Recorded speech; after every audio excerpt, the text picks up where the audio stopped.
स्वागत है दोस्तों। चैनल को सब्सक्राइब कर लें और आज हम सभी हिंदी साहित्य के आदिकाल के अंतर्गत अमीर खुसरो के बारे में बनने वाले सभी प्रश्नों पर दृष्टि डालेंगे।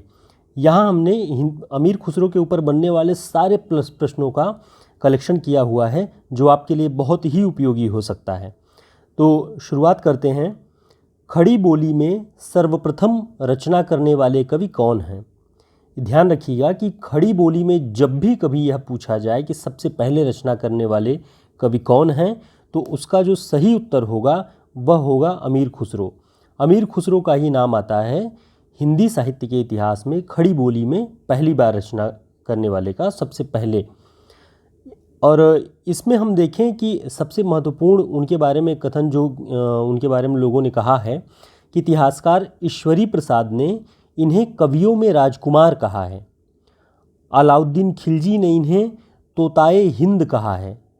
और जो विशिष्ट एक और बात इनके बारे में प्रश्नों में पूछी जाती है कि इन्होंने दिल्ली के सिंहासन पर कितने राजाओं का शासनकाल देखा है, तो इसका जो उत्तर है वह है 11 राजाओं का शासनकाल अमीर खुसरो ने अपने जीवन काल में देखा हुआ है। और भी जो बहुत महत्वपूर्ण बिंदु हैं हमने उसको यहाँ पे संकलित किया हुआ है। जो भी प्रश्न बनते हैं तमाम तरह की परीक्षाओं में, खुसरो ने ही सर्वप्रथम पहेलियाँ मुकरियाँ लिखना आरंभ किया था। ये बात इसको प्रश्न में इस तरह से पूछा जाता है कि सबसे पहले हिंदी में पहेलियाँ मुकरियाँ ये सब लिखने का जो श्रेय है वो किसके ऊपर जाता है, तो इसका सही उत्तर होता है अमीर खुसरो। दूसरा जो महत्वपूर्ण तथ्य है कि इनका जन्म कहाँ हुआ था, तो इनका जन्म अलीगढ़ ज़िले के निकट कासगंज ज़िले में जो कि उत्तर प्रदेश में है, वहाँ सन 1253 ईस्वी में हुआ था। यह भी हमें ध्यान रखना है, ये भी पूछा जाता है। खुसरो की गणना हिंदी साहित्य के इतिहास में आदिकाल के अंतर्गत की जाती है। इस पर ऐसे प्रश्न बनते हैं कि खुसरो की गणना हिंदी साहित्य के इतिहास में किस काल के अंतर्गत की जाती है, तो जो भ्रम होता है इस वजह से इसे आप ध्यान रखिएगा कि आदिकाल के अंतर्गत होता है। दरअसल ये आदिकाल के अंतिम समय में जो बहुत ही महत्वपूर्ण कवि हैं उनमें इनका नाम आता है कि आदिकाल की समाप्ति की बेला में खुसरो ही सबसे प्रसिद्ध कवि थे। इनके बारे में आचार्य रामचंद्र शुक्ल जी के कथन को भी देखना बहुत ही ज़रूरी होता है कि खुसरो के बारे में शुक्ल जी ने लिखा है कि खुसरो का लक्ष्य जनता का मनोरंजन था, कबीर पर कबीर धर्मोपदेशक थे। यानी जब कबीर और खुसरो की तुलना से जुड़ा हुआ कोई वाक्य आए कि यह कथन किसका है, तो आप ध्यान रखिएगा कि आपको आचार्य रामचंद्र शुक्ल पर टिक करना है। तो खुसरो का लक्ष्य शुक्ल जी मानते हैं कि जनता का मनोरंजन था, लेकिन कबीर धर्मोपदेशक थे। दूसरी महत्वपूर्ण पंक्ति खुसरो के बारे में जो मिलती है आचार्य रामचंद्र शुक्ल की किताब में कि कबीर की अपेक्षा खुसरो का ध्यान बोलचाल की भाषा की ओर अधिक था। आप दूसरे इस सेंटेंस में भी देखेंगे तो कबीर और खुसरो की ही तुलना करके शुक्ल जी ने इस बात को कहा है। तो कबीर की अपेक्षा खुसरो का ध्यान बोलचाल की भाषा की ओर अधिक था। आदिकाल में खड़ी बोली को काव्य भाषा के रूप में प्रयोग करने वाले खुसरो पहले कवि थे। इस पर भी प्रश्न बनता है कि आदिकाल में खड़ी बोली को काव्य भाषा के रूप में प्रयोग करने वाला पहला कवि कौन था, तो इसका जो सही उत्तर होता है वह खुसरो थे। तो आपको इन प्रश्नों को दाएं बाएं हर तरीके से समझना है कि कैसे परीक्षाओं में पूछा जाता है। अच्छा, इनकी महत्वपूर्ण जो पंक्तियाँ प्रचलित हैं जो हमें अक्सर सुनाई दी जाती हैं या किताबों में जिक्र आता है, वह है जेहाली मिस्की मुकुंदगा फुल दुराए नैना बनाए बतियाँ। ये जो पंक्ति है ये बहुत ही प्रसिद्ध है खुसरो की। और अन्य जो पंक्तियाँ प्रसिद्ध हैं उसमें आप देख सकते हैं कि मोरा जोबना नवेलरा भयो गुलाल, और दूसरा जो बहुत ही महत्वपूर्ण है मैं हिंदुस्तान की तूती हूँ। मैं हिंदुस्तान की तूती हूँ, यह अक्सर पूछता है कि यह पंक्ति किसकी है, तो इसका जो सही उत्तर है अमीर खुसरो की ओर जाता है। और इनकी जो रचनाएं हैं उनमें हम यहाँ पे केवल खालिक बारी का जिक्र कर रहे हैं, और खालिक बारी में विशिष्टता उसकी यह है कि यह फ़ारसी, अरबी और हिंदी का कोश है। आपको यह ध्यान रखना है कि यह किससे संबंधित है, तो ज़्यादातर हम कभी अगर इस तरह का प्रश्न आता है तो हम पहेलियाँ, मुकरियाँ, दो सुखने इस टाइप की चीज़ों पे टिक कर देते हैं कि पहेलियाँ संकलित होंगी, क्योंकि वो ज़्यादातर इन्हीं चीज़ों के लिए जाने जाते हैं। लेकिन खालिक बारी फ़ारसी, अरबी और हिंदी का एक समृद्ध कोश है जिसे अमीर खुसरो ने लिखा। तो आपने देखा कि अमीर खुसरो पर जो ये महत्वपूर्ण तथ्य हैं, इन्हीं तथ्यों के आधार पर अलग अलग परीक्षाओं में प्रश्न बनाए जाते हैं। तो आपको इन सारे महत्वपूर्ण बिंदुओं को ध्यान में रखना है और इन्हें तैयार करना है। धन्यवाद। स्वागत है दोस्तों। यहाँ हम हिंदी साहित्य के इतिहास में भक्ति काल के अंतर्गत कबीरदास पर बहुत ही महत्वपूर्ण, जो भी बहुत सारे परीक्षाओं में पूछे जाते हैं प्रश्न, उनका एक संग्रह लेकर के आए हैं। पहले प्रश्न के अंतर्गत देखें कि आचार्य रामचंद्र शुक्ल ने किस पर स्वतंत्र रूप से आलोचना नहीं लिखी, यानी किस कवि पर स्वतंत्र रूप से आलोचना नहीं लिखी है। तुलसीदास, कबीरदास, सूरदास और जयसी। तो मित्रों, जो इसका सही उत्तर है वो है कबीरदास। कबीरदास पर आचार्य रामचंद्र शुक्ल जी ने कोई स्वतंत्र आलोचना की पुस्तक नहीं लिखी है। इसके अलावा आप देखें तो तुलसीदास, सूरदास और जयसी पर उन्होंने त्रिवेणी नाम से एक पुस्तक लिखी। और भी जो अन्य हैं कि सूरदास पर भ्रमर गीत सार का जो संपादन किया और जयसी ग्रंथावली का संपादन किया, लेकिन कबीरदास पर उन्होंने इस तरह की कोई स्वतंत्र आलोचना पुस्तक नहीं लिखी है। अर्थात आप ये समझ सकते हैं कि कबीरदास को उन्होंने अपने हिंदी साहित्य के इतिहास में तुलसी, सूर और जयसी के अलावा इनकी अपेक्षा बहुत कम महत्व दिया है। तो ये हमें ध्यान रखना है कि जब भी ये आए कि आचार्य रामचंद्र शुक्ल जी ने अपनी आलोचना में स्वतंत्र रूप से किसे स्थान नहीं दिया है, तो कबीरदास पे आपको टिक करना है। कबीर पर आधारित जो अन्य महत्वपूर्ण प्रश्न हैं वो कि कबीर किसके शिष्य माने जाते हैं या किस शिष्य परंपरा में आते हैं। तो इसका जो सही उत्तर है वो होता है कि वो रामानंद की शिष्य परंपरा में माने जाते हैं। अब अगर हम यहाँ देखें कि रामानंद की शिष्य परंपरा में और कौन कौन है, तो रामानंद की शिष्य परंपरा में रैदास, धन्ना और पीपा का भी नाम आता है। तो ये भी हमें ध्यान में रखना है कबीर के साथ साथ कि ये रामानंद की शिष्य परंपरा में आते हैं और रामानंद की शिष्य परंपरा में रैदास, धन्ना और पीपा भी आते हैं। आगे अगर हम देखें कि आचार्य शुक्ल इनकी भाषा को सधुक्कड़ी भाषा कहते हैं। किसकी भाषा को? कबीरदास की भाषा को सधुक्कड़ी भाषा कहते हैं। अब ये भी देखना है कि सधुक्कड़ी भाषा किसे कहते हैं। सधुक्कड़ी भाषा से आशय है अनेक प्रांतों की भाषा और बोलियों का जिसकी भाषा में मिश्रण हो, उसे सधुक्कड़ी भाषा कहते हैं। ऐसा माना जाता है कि कबीरदास की भाषा विभिन्न प्रांतों और बोलियों के मिश्रण से बनी हुई है, इसलिए आचार्य रामचंद्र शुक्ल इनकी भाषा को सधुक्कड़ी भाषा कहते हैं। ठीक, आगे हम देखें कि बच्चन सिंह इनकी भाषा को संत भाषा कहते हैं। ये ध्यान रखना है कि शुक्ल जी सधुक्कड़ी भाषा कहते हैं और बच्चन सिंह इनकी भाषा को संत भाषा कहते हैं। आचार्य हजारी प्रसाद द्विवेदी कबीर की भाषा के संबंध में कहते हैं कि ये वाणी के डिक्टेटर हैं। वाणी के डिक्टेटर का मतलब है कि वो एकाधिकार वाणी पर जैसा मन में आया वैसा भाषा और बोली का प्रयोग कर लिया, बन पड़ा तो ठीक ठीक, नहीं तो दरेरा देकर। ये हजारी प्रसाद द्विवेदी जी ने ही लिखा है कबीरदास के संबंध में। आगे देखें कि बाबूराम सक्सेना इन्हें अवधि का प्रथम संत की संज्ञा देते हैं। अवधि का प्रथम संत की संज्ञा बाबूराम सक्सेना किसे देते हैं? तो कबीरदास। ठीक, आगे श्याम सुंदर दास इनकी भाषा को पंचमेल खिचड़ी कहते हैं। ये सारे बहुत इम्पॉर्टेंट प्रश्न बनते हैं कि कबीरदास की भाषा को पंचमेल खिचड़ी किसने कहा है? श्याम सुंदर दास जी ने। ये आप ध्यान रखेंगे।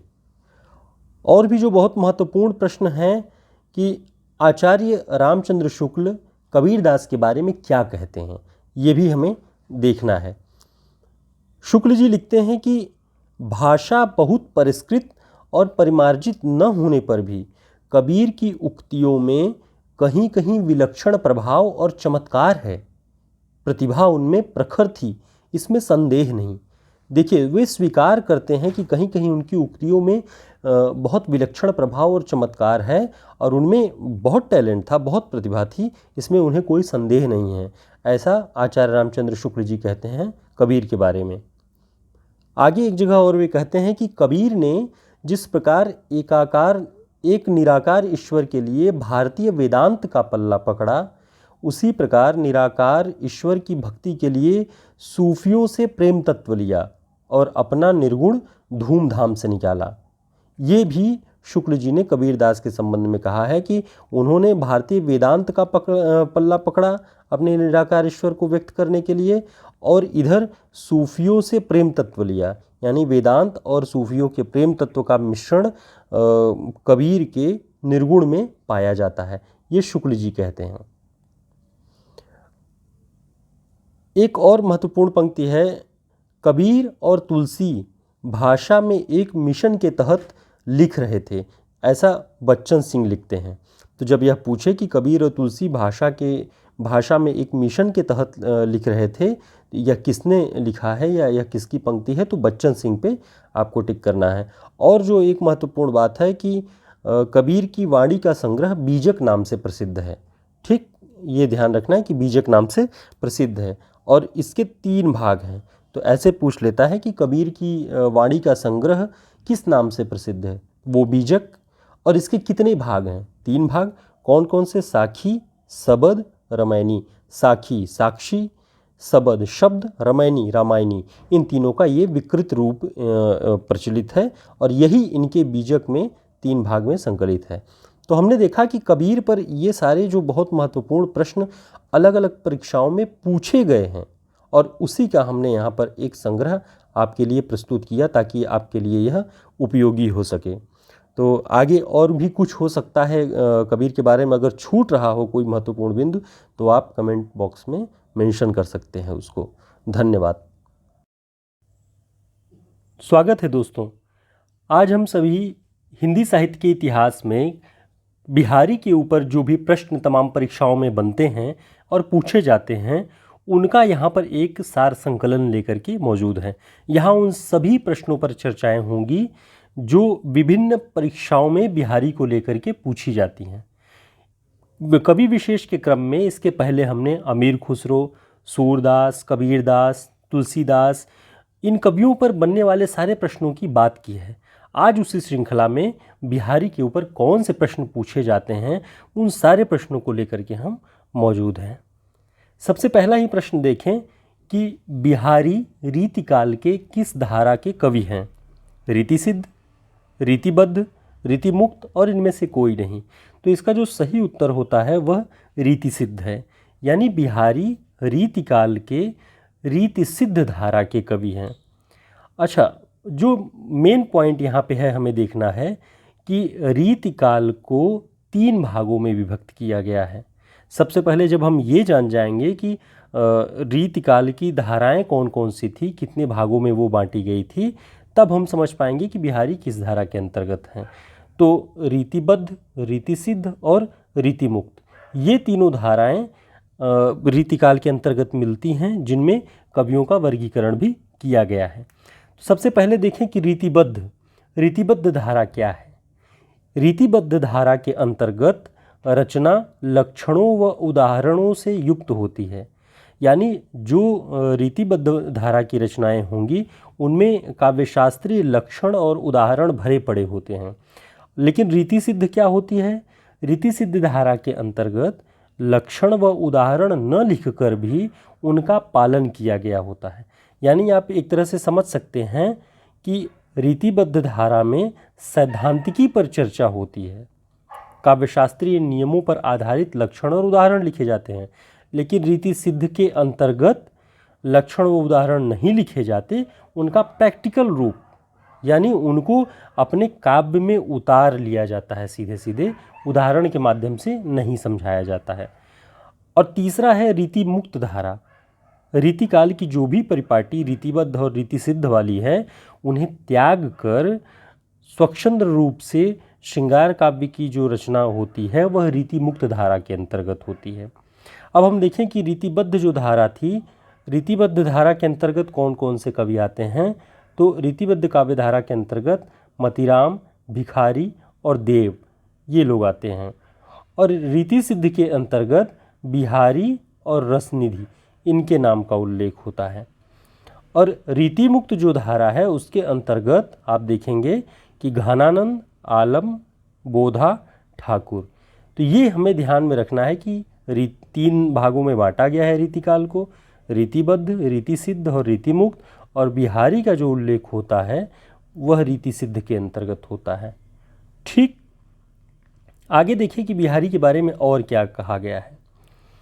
बिहारी अकेले ऐसे कवि हैं जिन्होंने ग्रामीण संस्कृति के विरुद्ध घृणा की अभिव्यक्ति की है। ग्रामीण संस्कृति के विरुद्ध घृणा की अभिव्यक्ति की है और नागर संस्कृति को जो है वो श्रेष्ठ जो मानता है, ऐसी बात बच्चन सिंह ने बिहारी के बारे में कही है अपने हिंदी साहित्य का दूसरा इतिहास नामक पुस्तक में।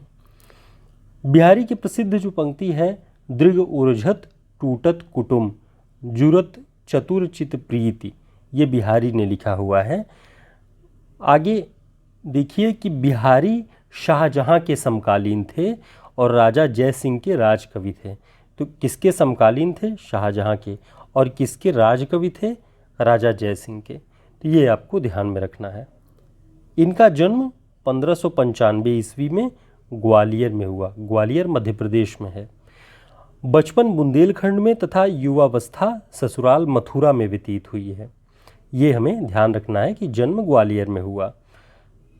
बिहारी की एकमात्र रचना सतसई है, जो बिहारी सतसई के नाम से प्रसिद्ध है। ये हमें आगे नोट करना है इसको। श्री जगन्नाथ दास रत्नाकर जी ने बिहारी रत्नाकर नाम से बिहारी के दोहों की प्रसिद्ध टीका लिखी है।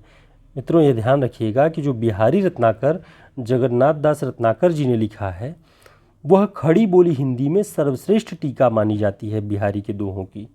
तो ये हमें नोट पॉइंट में रखना है अपने। अगला पॉइंट, बिहारी सतसई में कुल 719 दोहे संकलित हैं, पर कहीं कहीं 713 भी बताई जाती है। तो हमें करना यह है कि एग्ज़ाम में जब 719 पूछा जाए तो 719 पर टिक लगाइए। अगर 719 न पूछ करके 713 पे आता है ऑप्शन तो 713 पे लगाइए। ठीक, आगे देखते हैं। बिहारी की रचना सतसई की भाषा क्या है?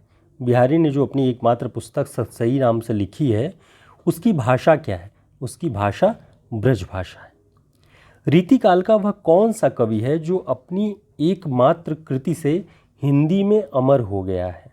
वह बिहारी ही हैं जो अपनी केवल एकमात्र कृति सतसई के माध्यम से हिंदी साहित्य में अमर हो गए हैं। बिहारी के दोहों में किस किस प्रकार की प्रवृत्ति पाई जाती है? तो बिहारी के दोहों में नीति, श्रृंगार और भक्ति के पुट मिलते हैं। ये सब आप ध्यान रखिएगा।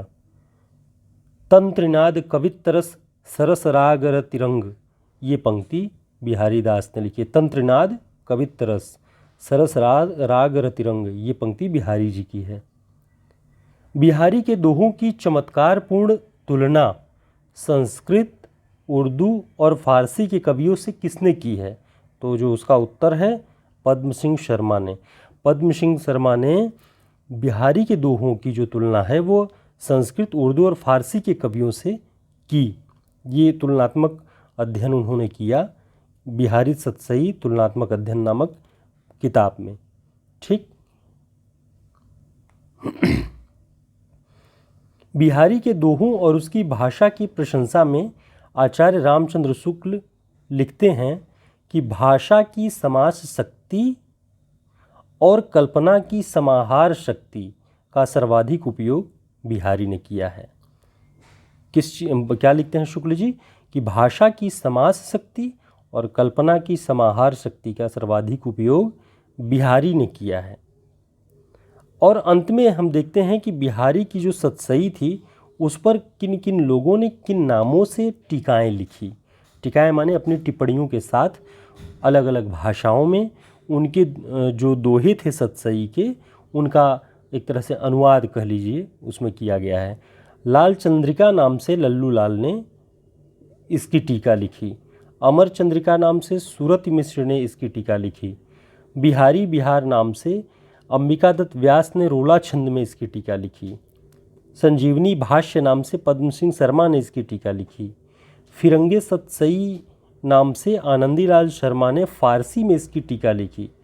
और जो हम ऊपर बात कर आए हैं, बिहारी रत्नाकर नाम से जगन्नाथ दास रत्नाकर जी ने एक टीका लिखी जो खड़ी बोली हिंदी में सर्वश्रेष्ठ टीका है।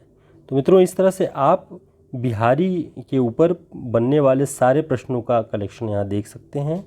और सारे प्रश्न एक साथ करने का उद्देश्य ये है कि कवि विशेष पर या किसी रचनाकार विशेष पर जो प्रश्न बनते हैं वह किस प्रकार के, किन प्रवृत्तियों के होते हैं। तो इससे आपको यह परिचय मिल जाएगा कि किस कवि पर किस रूप में कविता प्रश्न पूछे जाते हैं परीक्षाओं में। बहुत धन्यवाद जुड़ने के लिए, और आगे हम अन्य कवियों पर भी विशेष प्रश्न संग्रह लेकर के आएंगे। बहुत धन्यवाद।